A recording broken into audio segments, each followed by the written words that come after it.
is advised hereby the duty under the State Government Ethics Act to avoid conflicts of interest and the appearance of such conflict, and further are instructed to refrain from participating in any matter coming before the Court of County Commissioners with respect to research of conflict of interest or appearance of such conflict. Then committing the excellency. Let's pray. Good day, Heavenly Father. We thank you for this great day that you've given us. And Father, we just ask that you just continue to be with us. Just give our thoughts. And Father, we just ask you just give a direction that we need to go for our communities and most of all for our county. Father, we ask that you just reach out loving and touching and healing hand to those who are sick in our county and just continue just to bless them. Father, again, we're just so thankful for everything that you do for us. In your precious and holy name, Jesus Christ we pray. Amen.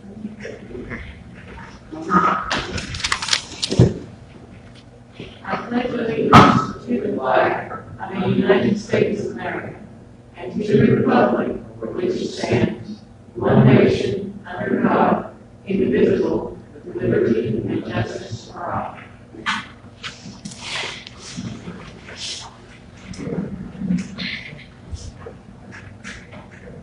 Turn it off and keep on. Get rid of that. Okay, thank you very much. Any changes or additions to the agenda? Mr. Chair, we need to strike number 8 in the Special Sheriff's Department. Okay. Situation in there. We'll take out the combined. All right. Very good. All right, the motion to approve the agenda with the changes noted. Motion. And a second. Second. In favor. Thank you.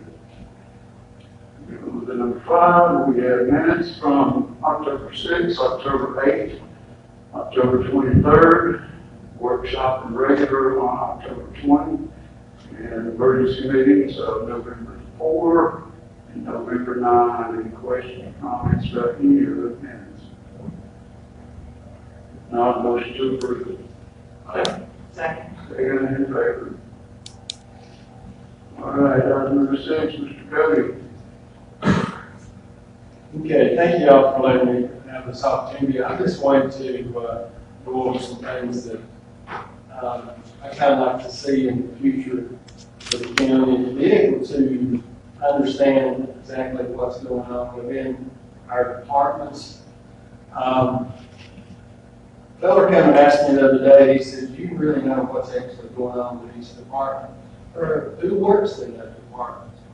And really, I couldn't answer that question. I can kind of give you my outline of who I know who is over on who works in each individual department. I do not know. Kind of like to present to the board the possibility of maybe having a monthly meeting or a quarterly meeting, whichever is considered as a safety leadership organizational meeting. Safety is consists of is how to improve safety in one's department.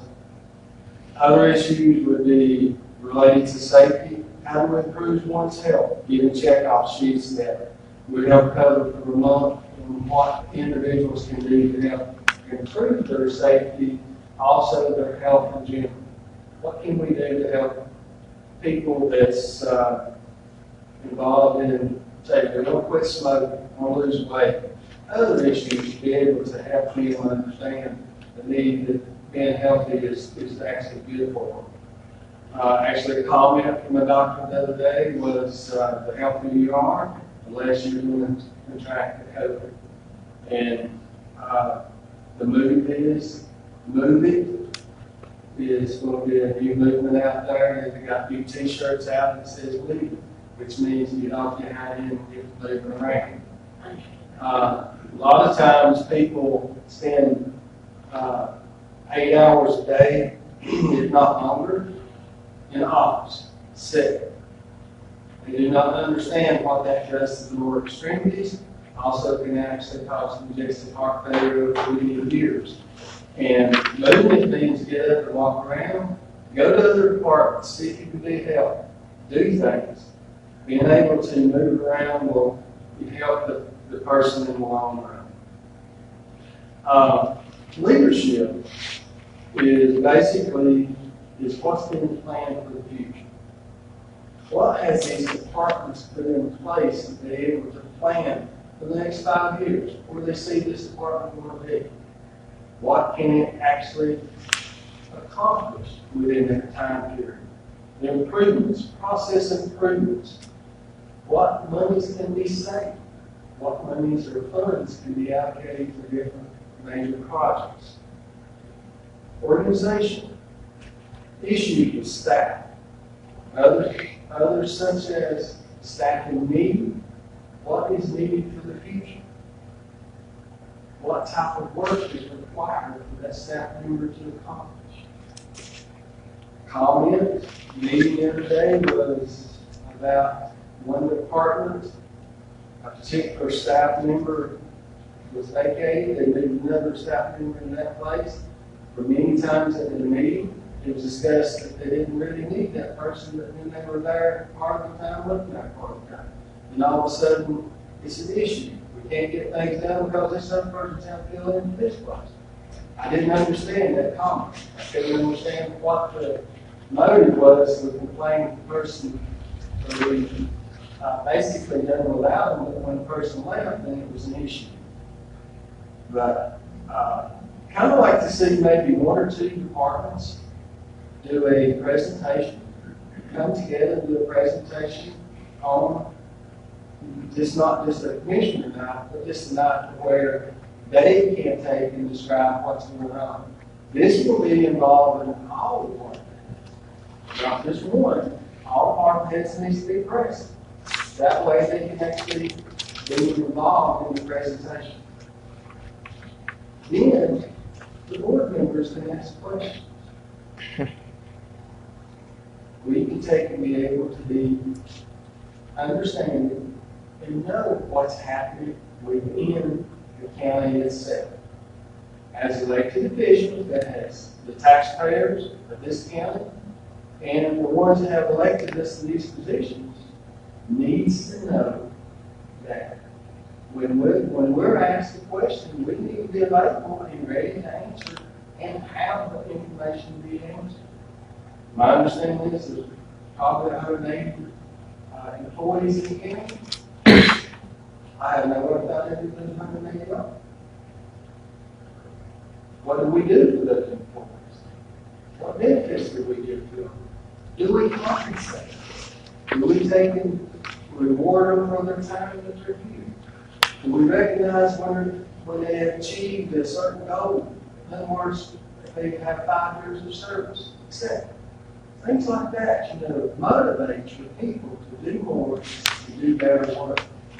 The better that we can take and recognize our personnel, the better off we will take and be able to answer the questions that the public has. Some of you are wired, some of you are not wired, but I try to meet people every Wednesday night. The fire department has let me take and be able to have the door open. It's open policy if anybody wants to come and speak to me about the subject matter that they do. And I try to be as honest as I possibly can. But one of the things that was asked of me was, can you tell me what each department has done in the past month for the taxpayer in this county?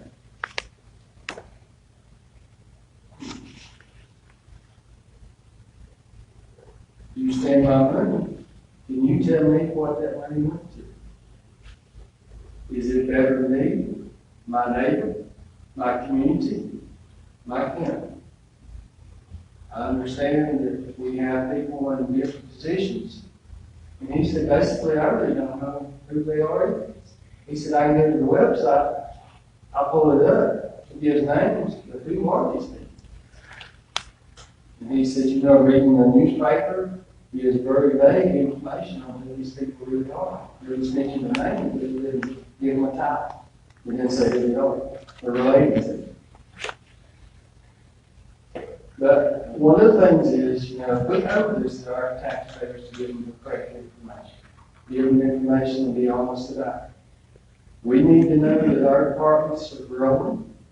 they're going to prosper, they're going to take and make our county better in the future, for not just for us, also our kids, our grandkids, and our great-grandkids coming up. Our departments needs to be respectful to our public. We need to be aware of what's taking place. If we have issues, we need to know about it. One complaint was job postings. We see job postings constantly. What are we doing to be able to do it? Do we have the resources to go and find the necessary people to take and fill these positions? Is it an issue why these people do not want to come to work with Grant County?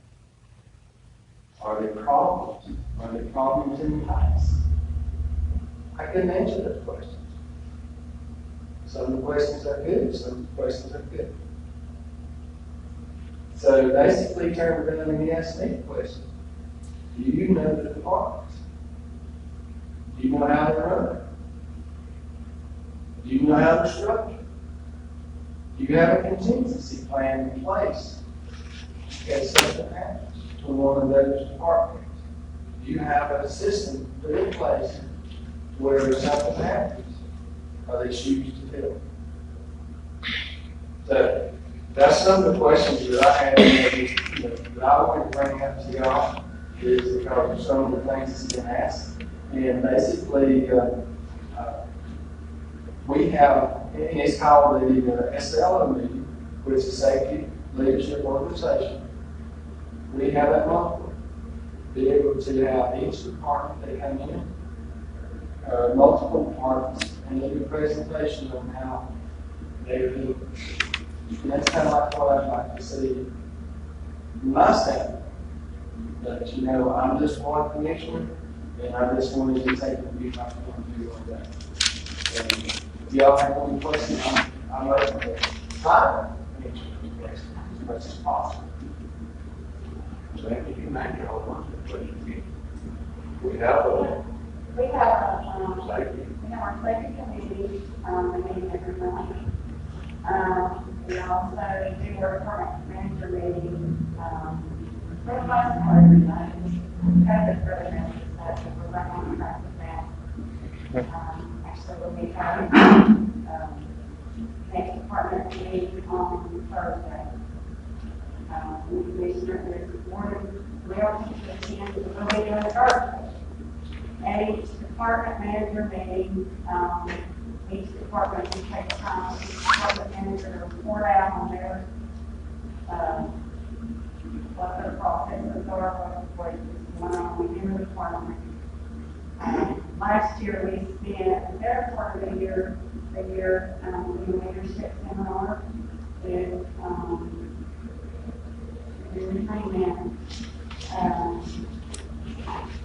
Chris. Yeah, he did a really good job in helping our staff to understand what leadership means. But we haven't been for recruitment absolutely. We do also in our department manager meeting have a safety. We call it safety first. Where we will do a safety training each meeting, and each department manager is charged with taking that training and moving it forward into their department. So I basically give them the tools that they need to have their safety training each month within their own staffing. And for the most part, especially the larger departments, they have one or more staffing or staff meetings per month. We do have the worker salary plan religiously. I'm very thankful to the board over the last 5 years in helping actually get a coherent salary plan put in place. And we follow that salary plan based on qualification and job description. We have more turnover than we would like to have. Part of it, I feel like, is while we make great strides and we want to pay folks, It's still hard to compete with either private sector or other local government. But at the same time, I feel like we're probably in the most competitive place we've ever been in what we do pay people. We have implemented a wellness plan. It's been a struggle. It's been hard to get folks motivated toward jumping on the wellness plan, and I think we discussed that maybe several times about how to motivate people to participate. But we're always looking for ways to improve, and I'm always looking for ideas to do things better. So we're partway there. We're just not there yet. But I do feel like that we've got a great level of a better level of communication between the departments than we've had in the past. And people beginning to, department managers beginning to understand what it means to think strategically. Not just be, managing what hits you between the eyes and looking at it tonight to make sure that, they're thinking forward. And, that's one thing that, in the budgeting process that I try to instill in the staff is think about where you want to be in a year and in 5 years and make plans for that. But any and all suggestions, I am more than able to take the call. We're a work in process, and we've got a lot of room to improve, but I think we're farther along today than we were a year ago or even 3 years ago. We're getting there. We're just not there yet. Well, my question is, I understand, a lot of this information is not shared with us. Right. That's why that's the reason I'm proposing, this LO meeting is where 2 departments come in and they work together. And they, even though you're all working with them, that is great. That gives them an opportunity. But it also gives them an opportunity to share with us what their accomplishments have been, and also with the public as well. And I got to remind you a lot of the safety processes and stuff are going. They deal with things. I remember for years, we put Band-Aids on many things. And I think Dale and I, and Claudine started saying, we're not going to do this anymore. That was back in 2000. We're not going to put Band-Aids on the thing anymore. But over the years, we tend to migrate back to that situation. We're in a better situation now where we're actually in the planning mode to be able to get things renovated, be able to get things moved, get people in a better working condition. And a lot of folks don't know this. A lot of folks just see why they borrow money from. Why people? A lot of times they don't realize what to, one of the things was advertisement for a new building for recreation. This fellow he asked me, he said, what's recreation for the building? And I tried to explain to him, you go over and spend some time where they're at right now, you understand they need talking all. Because I spent 3 years over, I know what it was. It was horrible, and I know y'all had spent the same situation. The same way here, this building was the ESS, paper thin walls. Everybody knew what was going on in the next room. And that was not fire compliance. That wasn't fire to our workers. But yeah, over the years we've seen finally to take some steps to make that happen. And I just think, it's just a good practice for the manager, basically your department heads. It kind of gives them the point where they can do a presentation and say, this is what we're doing. We're meeting every month. We're doing these safety programs. We're doing maintenance. We've got this. And it kind of gives us an idea of what we can take back to our people that elected us to go, represent them. It gives us a better knowing and knowledge of actually what's taking place. That's all. So maybe we get the department heads to do a quarterly newsletter that updates everybody on, who's in the department, what they've been doing for the last 3 months. That could be public record. I mean, not everybody has Facebook or social media, so something you could print a copy off of if somebody wanted to see it, because they'll get a copy of it. And maybe once a quarter, have a couple of department heads come to a commissioners meeting and share with us what is going on. Because it's like we talked about the health board meeting, that one aspect of the health fund that literally we don't know anything about. But we should. So that's kind of what I was thinking anyway. I think it might be a point, Lynn, I do, and it's something we do need to look at. Thank you very much. All right, we'll move on to item number 7. Gary Grease, if you come up to the microphone. Update us on the old mother church.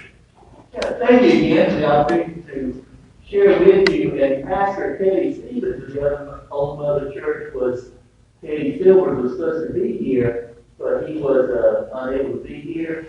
And so I just want to share first what happened was I was contacted about a program called Partner for Sacred Places. And with this, they had a program that churches could apply for. It's called Preserving and Strengthening the Cultural Heritage of Sacred Places in Central Appalachia.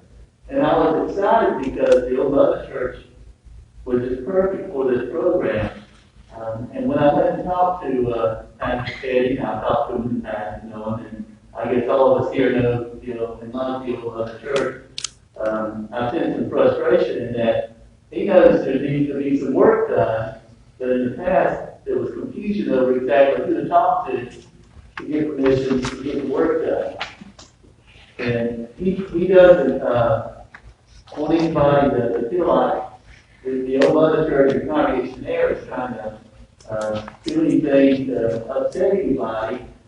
And I certainly don't feel like I'm trying to do anything to upset anybody. But we were just kind of curious about as far as it comes to, like getting the Eve painted or getting some installation put in that would really help the congregation out, maybe possibly save them some money. Some of the other things I looked at, like it's making sure the original pulpit is preserved. And something that I shared in my application, and if I'm correct, the county, Graham County, was formed out of Cherokee County in 1872, and that's when the Old Mother Church was built. So we share the same birthday, and I know back 100 years ago, the Centennial celebration was a big thing in Graham County, and there's hardly a month that goes by that I'm not reminded of the Centennial celebration, which I've been here, and it's hard to believe that in 2 years, my math's correct, will be having a, let me say now, since the Squeal, 150 years, Graham County and the Old Mother Church. And so, with all this being said, again, the Old Mother Church congregation, the pastor there, is a great man, Teddy Silver. They don't want anybody to think that they're trying to do anything like this. In fact, I guess nothing would have come up if I hadn't gone over to him and said, look, we're talking to look, there's this opportunity here if your church is interested. And so that's just where we're at. I'm hoping that maybe because of this, that the Old Mother Church could either feel some ownership or some responsibility, or they have responsibility, but just have some ownership of the building and be able to say, hey, if there's a repair that needs to be done, we can do it.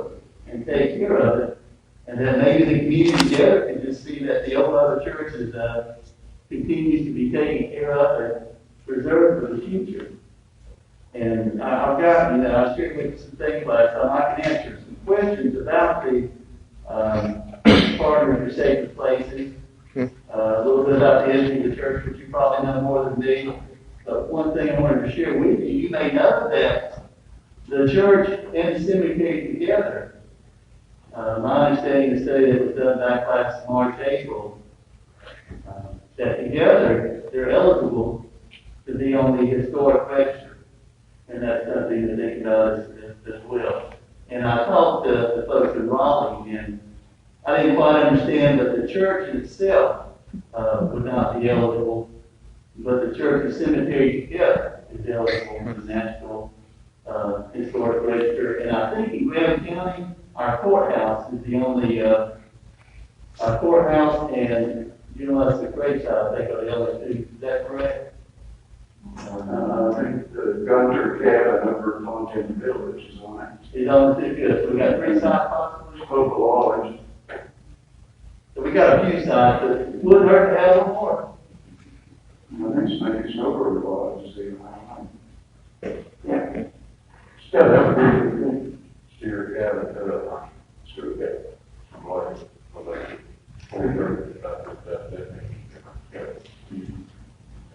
Yeah, that's good. So I guess we'll have to figure out who's going to own it somehow one of these days. I know Connie was going to try to get in touch with Barney's Floyd and I'm still trying. I got it. Your number 2 minutes ago. we'll keep digging. You're going to go ahead and apply for the grant. Well, it's an application, and you get past the first step, and you can apply for the grant. But I talked to Pastor Teddy, and he said they're excited that they might be able to get some help. Yeah. And so that's why I'm going forward. I'm going to apply for the program, and then hopefully they only accept 10. But hopefully we will get beyond that spot where we could apply and get some funding to make sure we get some things preserved and hopefully restored. All right, very good. Keep us posted, and we'll whenever we can help. Okay. As soon as I get any information, I'll give you a call or email you. Okay. Good to see y'all. Again, thanks for your time. Thank you. All right, Jason Moreno, you're next. All right, good evening, everybody. Let me know if you can't hear me. I'm going to move through some of our capital projects and even some of the other projects that the county has going that I've been working on. I'll start with some of the documents that I left on your table in front of you, and stuff that you're going to probably need a little bit of time to review and or maybe not. Certainly the new Justice Center, you'll see that it should say the draft on there, and there's a reason for that. This is the latest document from our conceptual design team, Erie, also SLAM. A little bit hard to, sometimes I mention the word SLAM and everybody wants to know what it means, and I didn't want to get into that. So I'll say Erie. We're reaching the end of this contract. We want to reach the end of this contract with them so that we can move on to the next phase, which is hopefully design, architectural engineering design for the new facility. This incorporates, if you remember from the last meeting that we had, virtual meeting with this, incorporates the questions that you guys asked, answered, and then the option C that we chose for them to go forward with. So it has a lot more information in than the previous one that I provided. It has a narrative to how they came up with their design reasoning, the location that they provided, so really a lot of information in this document. Of note, which I know is a concern of the board, and I felt the same way, once you get into the document, some things to look at specifically would be, if you go to page 42, it is the option C, conceptual design that we decided to go with, but it offers more of a change to the front of the facade that we all talked about. You can start looking at our 42 there, and see, and it gives you some redundant information prior to that to see what it looked like previous. And then they made some changes to make it look more like the entrance or the front of the building as you drive up on West Fort Hill.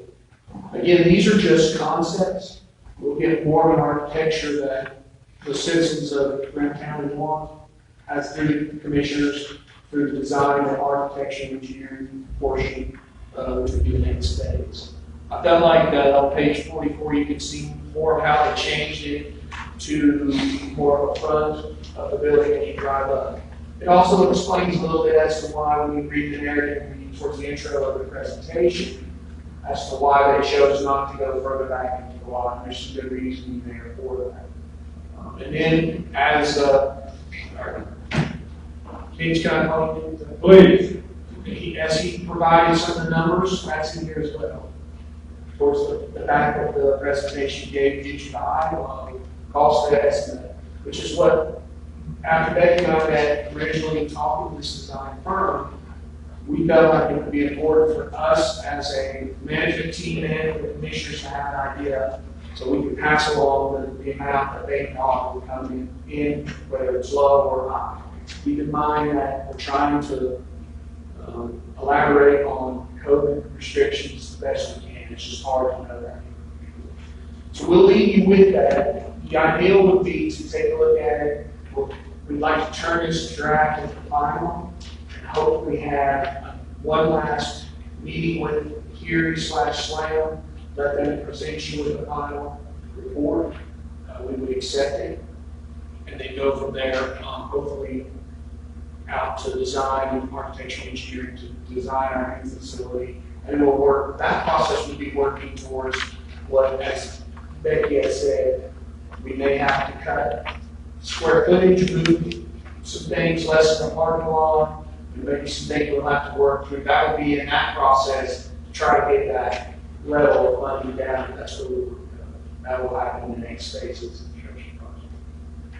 So I think you'll find that this is very informational about a lot of the things. You'll probably need some time to review it, go over it, and let me know, Becky, whatever questions you might have to pass on to them and be ready for the next final report. Any questions on the conceptual design for the Erie Site Master Plan? I have one. And I don't know, I go by and mention before. It mentions a 15-bed jail, and I thought we wanted to go with it.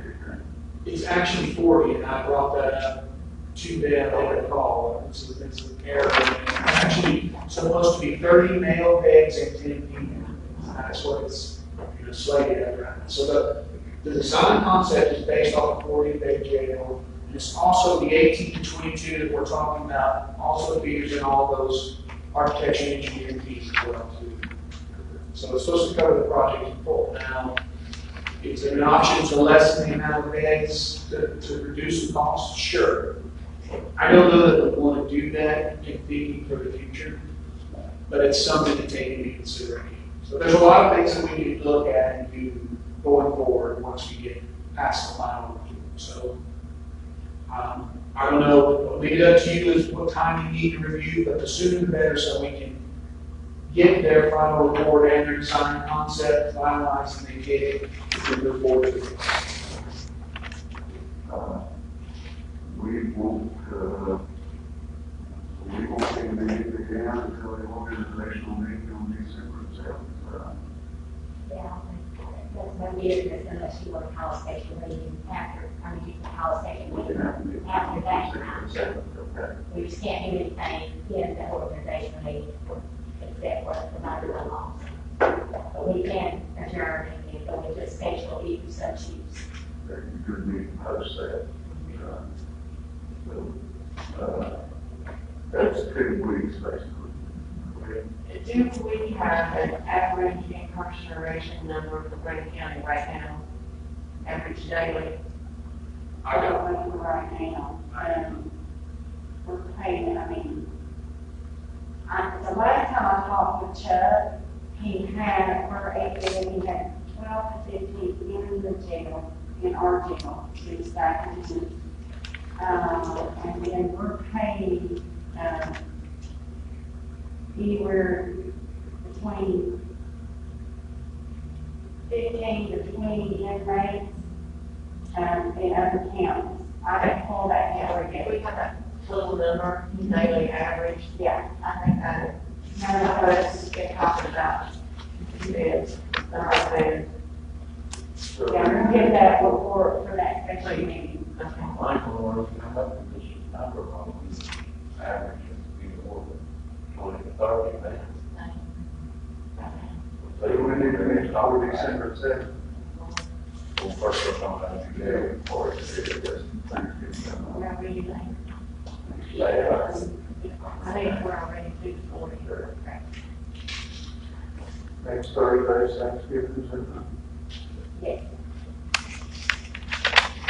So we need to meet for December 7th, or will December 7th, or that's 2 weeks plus. It's certainly up to you. I'm not at liberty to tell you what to do on day one, but I'm just encouraging that we certainly want to get this information to them and get it done with this.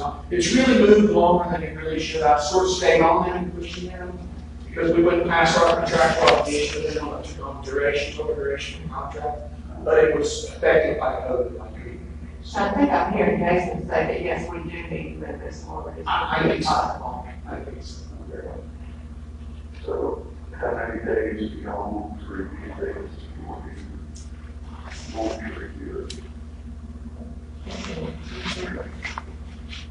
I think it'd be fine for me. Do another package, review it or not. He's not seen this. Yeah, so they'll need to do that. We want to do that Monday. Monday. So we need to allow for that. We got Tuesday, the 24th. That gives him 24 hours. If he's going to be back in the office on Monday, that gives him 24 hours to review it. Unless somebody wants to be on the Wednesday before Thanksgiving. I didn't think so. Here, let's get back to that later. We can get the afternoon and get it a few extra hours, hopefully. We could do it on Tuesday, December the 1st. That'll give him a week. A lot of this is, like I said, that should be plenty of time. It's redundant, it's more the narrative, looking at option C and then going over the numbers in the back for the most part. Tuesday, the 1st of December. Is that work for everybody? What time's good for Wednesday? What time do you do? Five. For noon, you can get Let's do it on lunch break. You get out your hat, take a I lunch. said, I'm taking off. Take a lunch. All right, Monday or Tuesday, December 1st at 5 o'clock. That's good? Okay. All right.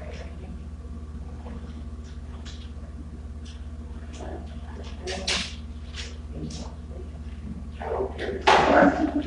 If you'll, I know Commissioner Williams had asked in the last meeting, I wanted to show you you should see a plaque, marker in mind, example of how they were done. The shaded yellow is the property that we are recovering with Mr. Coward, our attorney. And Principal Duke has agreed to move their lease back to what you see on this document to help us with the justice, which is good news. So this equates to about 0.6 acres of property coming back to Grant County. It really made much sense for them to have 80 feet past that gate, for them to have at least. They have been very, very good to work with and agreed to this new plaque. So this is, I went ahead and had Aaron survey it out. I sent this to them. They're currently working on the paper, their side of the paperwork. There's some numbers that are involved from Duke's side. that I will in turn send to Mr. Coward, and this last survey, have it put on, and we'll have it recorded, and you know more about that process, but I would assume it becomes official after the signature. Very good. Someone should send them a thank you letter Amen. when it's completed. You would give it, yeah. All right. Anything else? Yes, just a couple other things real quick. Okay. I had that for, I think, what else we have? And along with some of the things I've heard us talking about with facilities and fixing things, there was some concern when I came aboard, and you'll find there's another one, it's this Grand County project, it's the HVAC system improvements. Yeah. I provided you with, we went out for a third-party mechanical engineer. We had Elliott Brothers provide us with some repairs they recommended. We went out for quotes and got mechanical engineers. We awarded the low one, and then we went out and did the assessment of the facility. I provided that from NDI, mechanical contractor or engineers, to Elliott Brothers, and asked them, take a look at this, incorporate this into your new estimate, change your estimate. We want to get a quote as to what the repairs will cost, including the engineer's suggestions or recommendations. And I've also provided that, and this may be something that you want to review or maybe not, to be able to go forward with repairs to the HVAC system in the facility. There were some costs or obviously some issues on both reports that really meshed and went together. So that's the good news. There were some things, if you look at the recommendation of some data loggers and some other things that after my conversation with Elliot, it's not necessarily what we think we need to do at this point, but we have a price for that. And that can be more along the lines of finding one area instead of doing it throughout the facility. Just giving you an example of putting a data logger in the back of an area instead of doing it throughout. That would help to find out what's going on in that area. So the recommendation would be to go with their assessment with the supply and return reconfiguration, which is what also the engineer said would be part of that. Start with that and see where we go from there. And they talk about that in their quote. And from there, see if there's issues and doing the specialty items after that. So that provided those breakdowns for you as well, so you can see and how you want to move forward with the system. I personally wasn't involved originally with the quote from Elliott Brothers. I was going to gather through maintenance. But I went out and got the engineer and provided that information and got a review of the quote. So that's there for you to review as well. I don't know if it's